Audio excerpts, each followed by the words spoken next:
കോഴിക്കോട് കാട്ടാനപ്പേടിയിൽ ഒരു ഗ്രാമം. തിരുവമ്പാടി പഞ്ചായത്തിലെ മേലെ പൊന്നാങ്കയം നിവാസികളാണ് കാട്ടാന ഭീതിയിൽ പുറത്തിറങ്ങാനാവാതെ കഴിയുന്നത്. മഴക്കെടുതിയും വ്യാപക കൃഷിനാശവും കാരണം ദുരിതത്തിലായ കർഷകർക്ക് കാട്ടാന ശല്യം ഉറക്കം നഷ്ടപ്പെടുത്തിയിരിക്കുകയാണ്.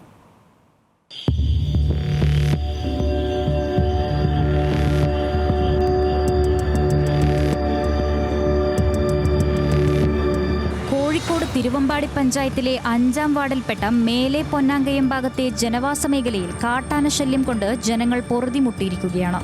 മണിക്കൊമ്പിൽ ജോസുകുട്ടി, പുളിയാനിപ്പുഴയിൽ മോഹനൻ, കണ്ണന്താനത്ത് സജി തുടങ്ങിയ നിരവധി പേരുടെ കൃഷികളാണ് വ്യാപകമായി നശിച്ചത്. കാട്ടാന ശല്യം അതിരൂക്ഷമാണ്. അത് 1-2 മാസമായിട്ടില്ല, ഇപ്പോൾ ഒരു 4-5 മാസമായിട്ട് സ്ഥിരമായിട്ട് ഈ മേഖലയിൽ ഇറങ്ങുന്നുണ്ട്.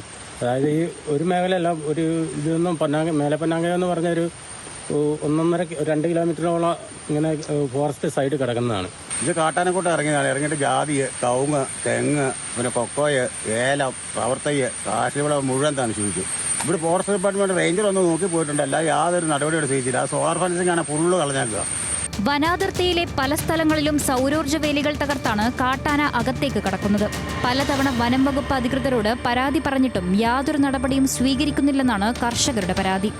ആനയെ പേടിച്ച് വീട്ടുമുറ്റത്തേക്ക് പോലും ഇറങ്ങാൻ പറ്റാത്ത അവസ്ഥയാണെന്ന് വീട്ടമ്മമാർ പറയുന്നു. വൈകുന്നേരം സന്ധ്യ 6 മണിയാകുമ്പോഴത്തേന് ആന ഇറങ്ങും. പിന്നെ നമ്മൾ മുറ്റത്താണ് അടുക്കള വശത്ത് വന്ന് കഴിഞ്ഞ ദിവസം മാവ് കുലുക്കി മാങ്ങ പറിച്ച് അന്ന് കതക് തുറക്കാൻ പറ്റില്ല, പേടിയാണ്. കതക് തുമ്പിക്കൈ നീട്ടിയാൽ നമ്മളെ പിടിക്കുക, അത്രയും അടുത്താണ് ആന വരുന്നത്. കാട്ടാന സ്ഥിരം ഇറങ്ങുന്നതുകൊണ്ട് നമുക്ക് രാത്രി പോയിട്ട് ഒരു വഴിക്ക് പോയി തിരിച്ചു വരാൻ പറ്റുന്ന സ്ഥിതിയാണ്. താമരശ്ശേരി റേഞ്ചിന് കീഴിലുള്ള നായർകൊല്ലി ഭാഗത്ത് പെരുമഴക്കാലമായാൽ ആന വരുന്നതറിയാൻ സാധിക്കുന്നില്ലെന്നും പലപ്പോഴും തലനാരിഴയ്ക്കാണ് ആനയുടെ മുൻപിൽ നിന്നും രക്ഷപ്പെട്ടതെന്നും കർഷകർ പറയുന്നു.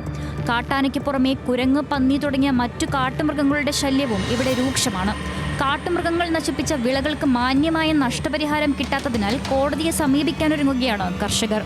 ന്യൂസ് മലയാളം, കോഴിക്കോട്.